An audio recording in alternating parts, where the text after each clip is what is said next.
गिल्लू पाठ का सारांश हम इस वीडियो में आपसे साझा करेंगे, जो कि क्लास 9th यूपी बोर्ड के छात्रों की हिंदी पाठ्य पुस्तक में संकलित गद्य खंड का चौथा अध्याय है। गिल्लू, जो कि रेखाचित्र विधा पर आधारित एक अनुपम रचना है। यह गिल्लू रेखाचित्र मेरा परिवार नामक पुस्तक से लिया गया है। इसमें महादेवी वर्मा जी ने एक कोमल लघु प्राण सुंदर जीव गिलहरी की प्रकृति का मानवीय संवेदना तथा ममता के आधार पर चित्रण किया है। इस प्रस्तुति में आत्मीयता, ममता तथा स्नेहिल भावों का समन्वय है। गिल्लू पाठ का सारांश जानने से पहले हम एक संक्षिप्त जीवन परिचय महादेवी वर्मा जी के बारे में जान लेते हैं। महादेवी वर्मा, जो कि पीड़ा की गायिका के रूप में सुप्रसिद्ध छायावादी कवित्री होने के साथ एक उत्कृष्ट गद्य लेखिका भी थी। गुलाब राय जैसे शीर्ष स्तरीय गद्यकार ने लिखा है, मैं गद्य में महादेवी का लोहा मानता हूँ। महादेवी वर्मा का जन्म फर्रुखाबाद के एक संपन्न कायस्थ परिवार में सन 1907 ईस्वी में हुआ था। इंदौर में प्रारंभिक शिक्षा प्राप्त करने के बाद इन्होंने क्रास्थवेट गर्ल्स कॉलेज इलाहाबाद में शिक्षा प्राप्त की। इनका विवाह 11 वर्ष की अल्पायु में ही हो गया था। ससुर के विरोध के कारण इनकी शिक्षा में व्यवधान आ गया, परंतु उनके निधन के पश्चात इन्होंने पुनः अध्ययन प्रारंभ किया और प्रयाग विश्वविद्यालय से संस्कृत विषय में एमए की परीक्षा प्रथम श्रेणी में उत्तीर्ण की। वे 1965 ईस्वी तक प्रयाग महिला विद्यापीठ की प्रधानाचार्य के रूप में कार्यरत रहीं।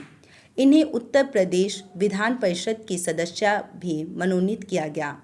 इनका देहावसान 11 सितंबर 1987 ईस्वी में प्रयाग में हुआ था।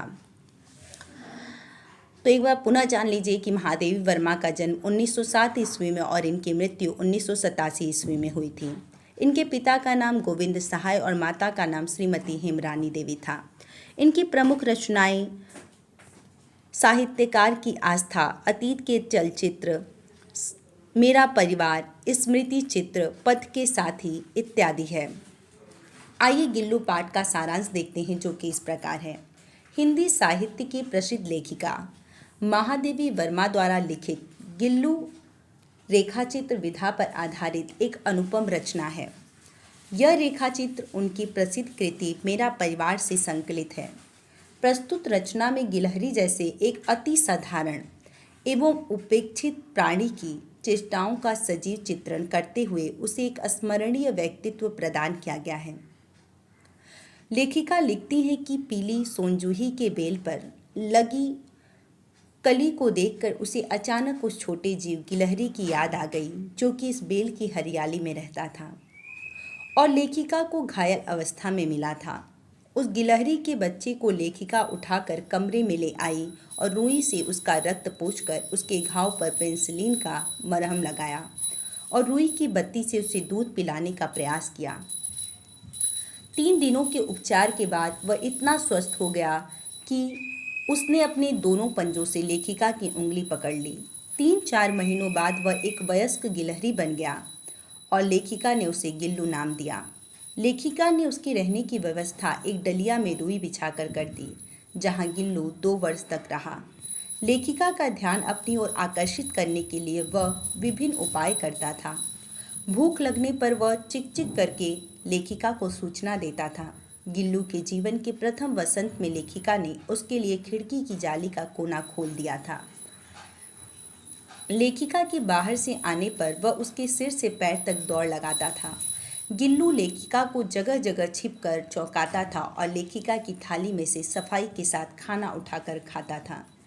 जब लेखिका को मोटर दुर्घटना में घायल होने के कारण अस्पताल में रहना पड़ा, तब गिल्लू अपना प्रिय पदार्थ काजू भी नहीं खाता था। वह लेखिका की बीमारी में परिचारिका मतलब नर्स के समान उसका ध्यान रखता था। गिल्लू नए नए उपाय खोजकर लेखिका के पास ही रहता। सामान्यतः गिलहरियों का जीवन काल सिर्फ 2 वर्ष का होता है।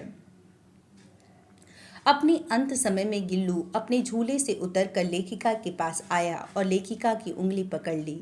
जैसे कि उसने अपने बचपन में पकड़ी थी जब वह लेखिका को मिला था। गिल्लू के चिर निद्रा में सोने पर लेखिका ने गिल्लू को उसी सोनजूही की बेल के नीचे समाधि दी जो उसे बहुत प्रिय थी। लेखिका को उसका जूही के पीले फूल के रूप में खिलने का विश्वास है जो उसे संतोष देता है। ये थी गिल्लू पाठ का सारांश। अगर आपको यह वीडियो पसंद आया हो तो कृपया इस वीडियो को ज़्यादा से ज़्यादा शेयर करें। साथ ही अगर आप हमारे चैनल पर नए हैं तो सब्सक्राइब करें और अगर आपको यह वीडियो पसंद आता है तो लाइक करना न भूलें। धन्यवाद। जय हिंद। महादेव।